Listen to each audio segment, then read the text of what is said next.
We're very fortunate. It's sort of a campus of care in that we have these beautiful 558 garden homes where you can go and live independently, and we'll look after your roofs and your lawns and your snow clearing, and you can just enjoy your beautiful renovated home.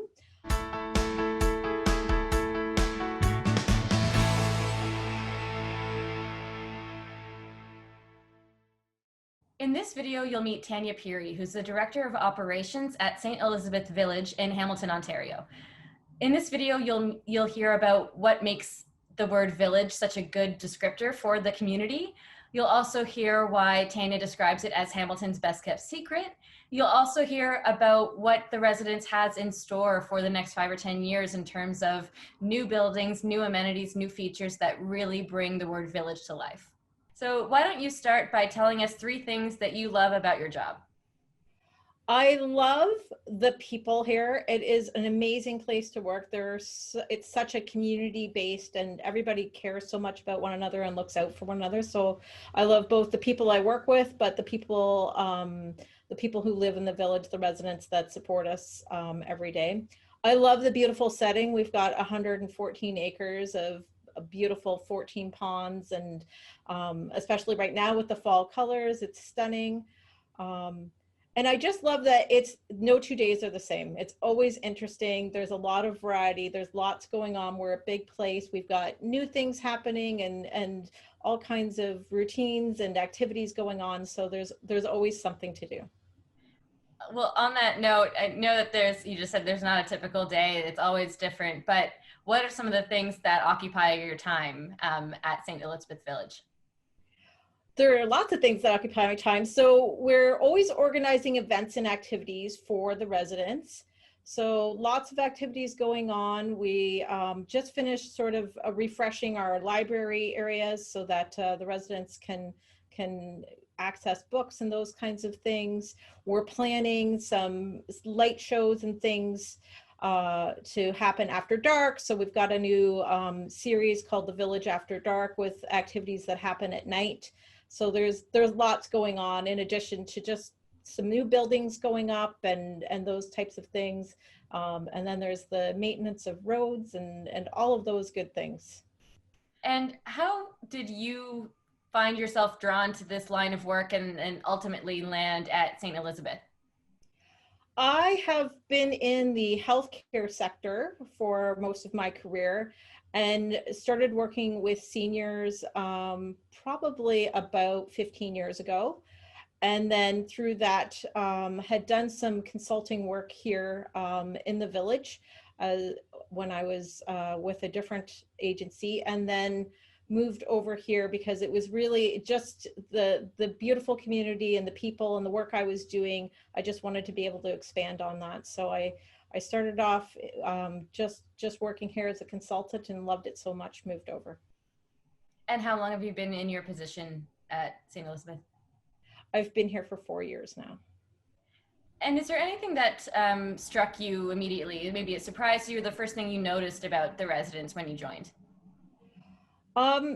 Well, first of all, the size and scale of this place and the number of residents. So when you first start, there's over 800 residents and there's one of me. So it's a big learning curve to learn who people are and get familiar with people. And it's a big site. So 114 acres, we have a lot of streets.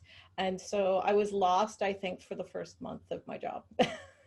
And so with that size and that number of residents, how do you maintain a sense of community? How do you make sure that everybody feels like they are getting the specialized kind of attention that you would expect in a retirement community?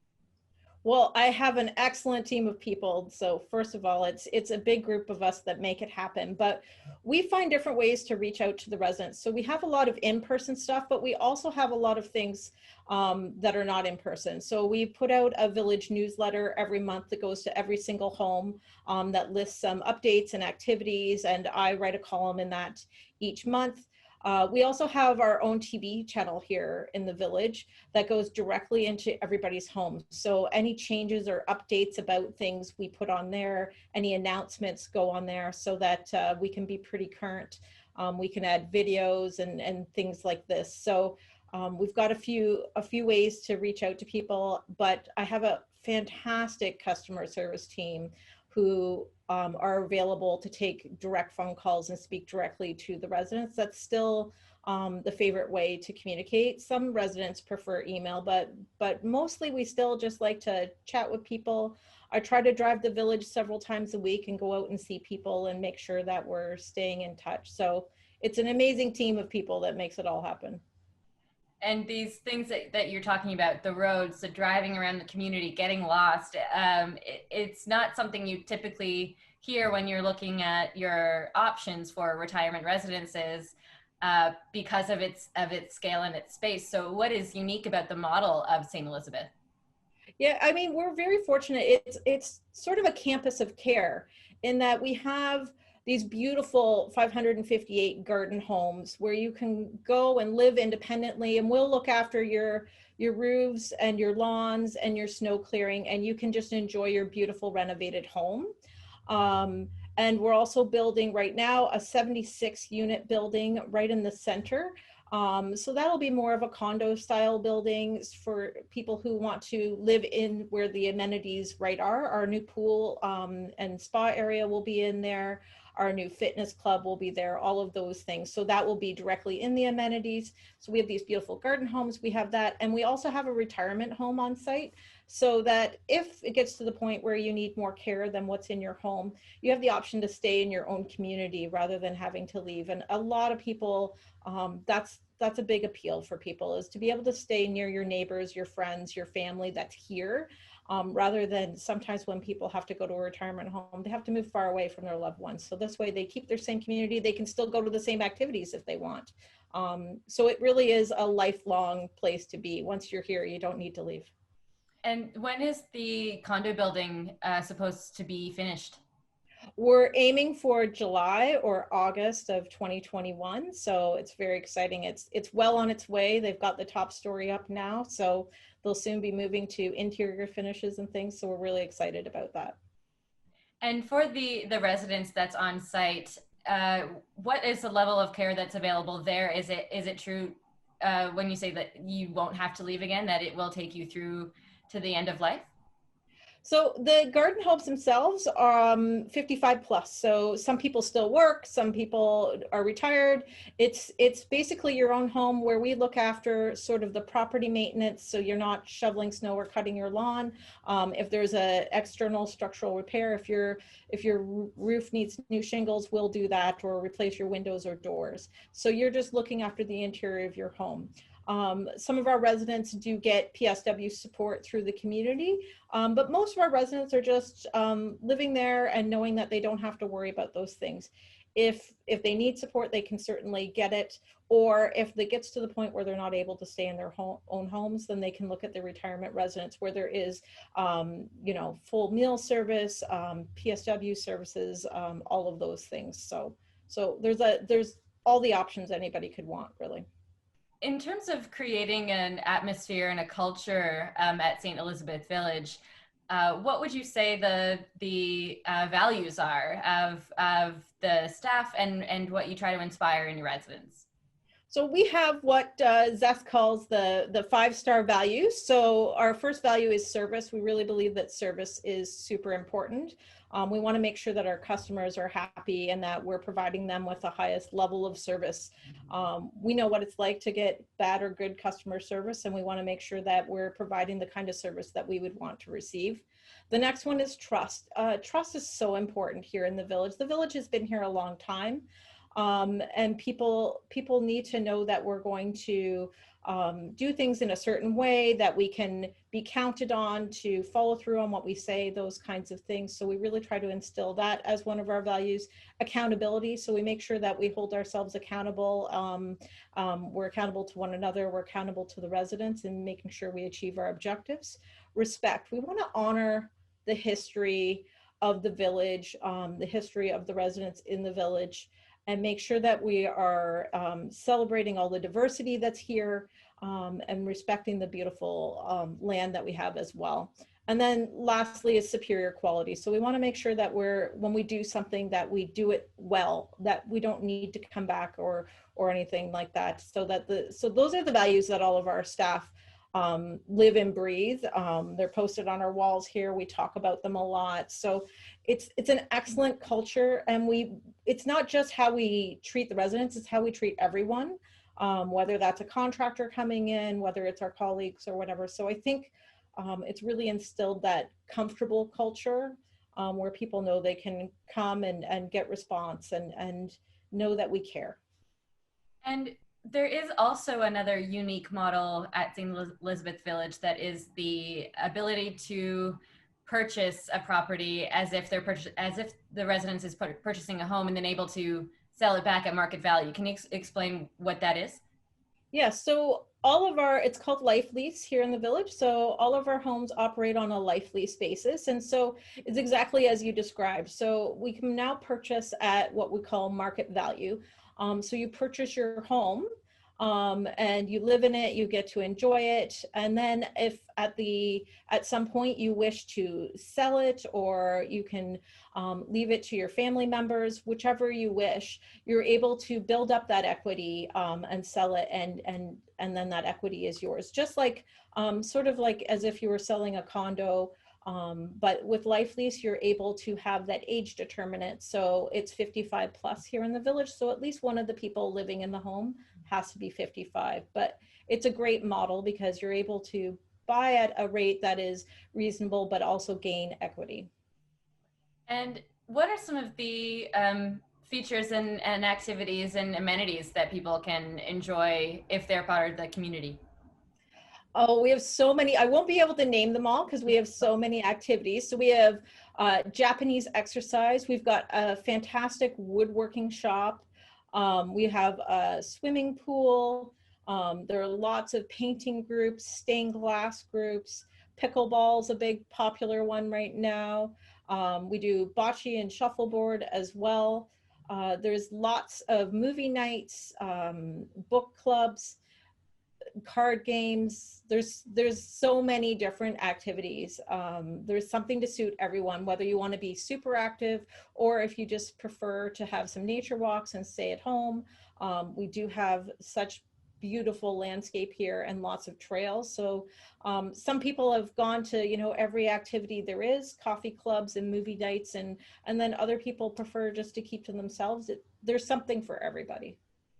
And what's the relationship between the residents and that community and the community in Hamilton proper? So we always kind of joke that we're in a way the best kept secret because we're really tucked away here, and when you drive by you don't realize how large we are. So we definitely have a relationship with the rest of Hamilton, but we very much feel like we're not in Hamilton. We feel like we're in our own little escape, our own little retreat resort area, because we are sort of on the outskirts and people don't realize that we're here. We have a lot of amenities so that if you don't want to go out into the big cities, you don't have to. So we've got a bank here, there's a pharmacy here, a cafe here. We've got our own massage therapy clinic and physiotherapy clinic. So there's lots of amenities here if you don't want to go out and about. And then there's obviously lots of opportunity. We're in a great area here on Hamilton Mountain. Just down the street is all the large grocery stores and shops and things. The mall's not far. We're close to golf courses and all kinds of things. So we've got the best of both worlds. And what is your favorite thing on the menu? Oh, my favorite thing on the menu. Well, I don't eat a very exciting diet. But you know what, they make excellent cabbage rolls here. So that's great. Any of their specials, honestly, it's fish on Fridays and fish and chips is always wonderful. So there's lots of variety. And how is the menu created? Is there a consultation with the members of the community as well as the kitchen staff? For the retirement home, there absolutely is. So they find out what people like, and obviously sometimes they try new things and see if that's a hit. The food is fantastic at the retirement home. It's one of my favorite places to visit is the kitchen over there because it always smells so good. The last time I was over there, they had beautiful pineapple upside down cake that had just come out of the oven, and it smelled amazing in there. So they absolutely work to make sure that they're doing something that's really appealing. And then if what's on the menu at the retirement residence isn't what someone wants, they can always have something else. There's always a backup item. So if the item of the day is not appealing, there's always soups and sandwiches. There's fresh fruit out all the time. And then at the cafe, they have a regular menu, just like any restaurant. So you come in and order the same as you would anywhere else, and there's lots to choose from. And is that available for those who are in the garden homes as well? Do they have Yes, the access? cafe is open for everyone and to the public. So it's a very popular spot. We have lots of people both in the village and out of the village that use the cafe. The contractors who are building that beautiful 76 unit building, that's their favorite spot to go for lunch. So it's a popular spot. It's on a beautiful square. We have a fountain in the square. So in the nice weather, you can sit outside and enjoy your lunch and listen to the birds and stare at the fountain. It's lovely. And for families of the residents, I imagine that, those who have their own homes in the residence are free to invite and have guests over whenever they feel like it. But what are the uh, levels of communication that happen with the residents of the retirement community, the retirement building, as perhaps needs change and events change within the community? So there's a lot of communication that happens with the staff and the families of the retirement residents. There's also lots of visiting going on of those family members. So there's also a TV channel there as well. So they're able to share their information and update their menu plans are there, all of those things. So they can email them. They have a website as well. So there's lots of great ways to communicate, but the staff there are fantastic and really make sure that all of the people who are living at the retirement residence are able to communicate. We've also added some extra iPads so that people can do virtual calls, keeping up with technology. So we've got iPad stations on every floor. So the residents, if their family's not able to come and visit, they can just give them a video chat and be able to see them in person. So technology is a wonderful thing. We've come a long ways. So, for those who are in their own homes and they are looking to, they have the option of moving into the retirement residence when their needs develop. Is it up to them to decide when that time is right? Or is there a way that the staff are watching their needs, are aware of how they're developing their needs that might be changing and are able to monitor that and may be able to signal when that change needs to happen? It's really up to them. It is completely independent living. If we see someone and we think that they may need some additional care, we may reach out to them or their family members. But most likely their families are involved and they make those decisions on their own without any involvement from us.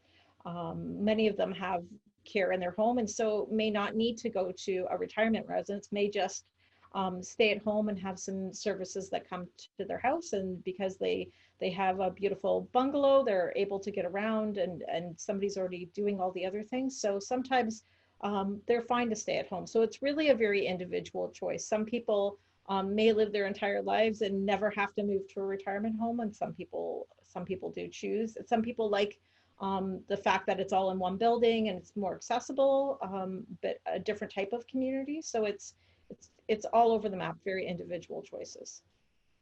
And in terms of looking ahead at the next 5 or 10 years, you do have this new building that's almost finished.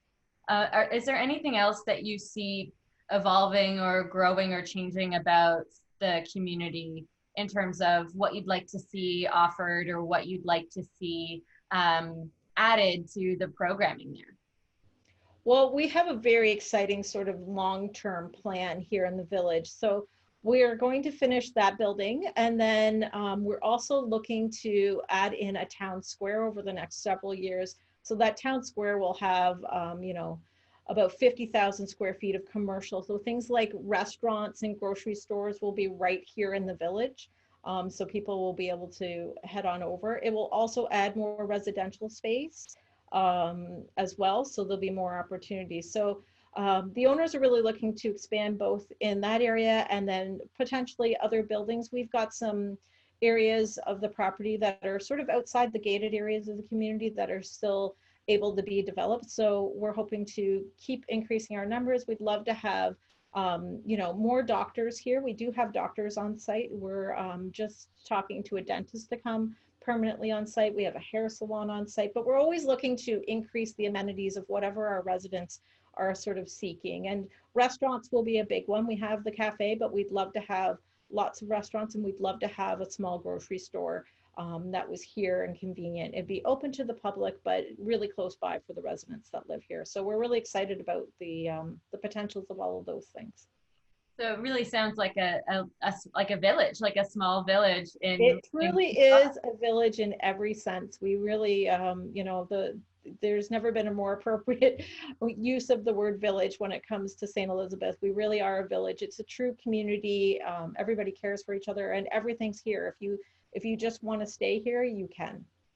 Is there a memory of a resident that stands out in your mind in terms of someone who lived, the purpose of a village like this? There are so many. This village is amazing. So all of these amazing activities that we have are often run by the villagers themselves. So we have all of these great activities, and they dedicate all of their time and energy into making that happen. I mentioned the Japanese exercise. There's a resident who teaches that twice a week, every week. We have residents who do the aquafit lessons and teach that. It truly is a village. We do it together. It's not all staff. It's very much a partnership. We've got villagers who make sure that they deliver and check on each other. They'll do a telephone tree. They know who's home alone and whose car hasn't moved in the driveway, those kinds of things. So I can't name a villager, but I can tell you that the village is full of amazing villagers. Our resident society, which sort of helps make decisions and deal with tough situations, is all a resident board. And so they help solve problems and come up with ideas about what we should do next in the village. So they truly are amazing. We have every age imaginable. We've got people as young as 55, and we've got people up to 100 years old. I was just speaking with a resident who's 99 right now. So we've got just a huge collection of people. So I wouldn't dare name one because they're all fantastic, but they really do look out for one another. They help plan events. They figure out what we could do next. In the summer, there's always a peach festival, and they all get together and peel all the peaches and set everything up so that the whole village can participate. And what's your advice for families or individuals who are looking at their options now? I think it's really important to make sure that you go and visit a place and feel comfortable with it. I think you want to think about what you would want on a daily basis for your loved one, what kind of support they need, but what kind of living environment they want. That's what I would want for my family. I think that's one of the things that's special about here is it's absolutely beautiful all year round. And I think you really want to, if you're going to retire somewhere, you want to be somewhere where you can enjoy each day to the fullest the way you want. So you can design it here and you can be super involved, or you can, enjoy your beautiful backyard overlooking a pond and watch the birds. There's so much to do, but I think it's really important to make sure that you get a sense of what the community is like and what's available to people. It's the one thing that differentiates us from a lot of places is the amount of amenities we have and activities available. It's probably more than most places would have.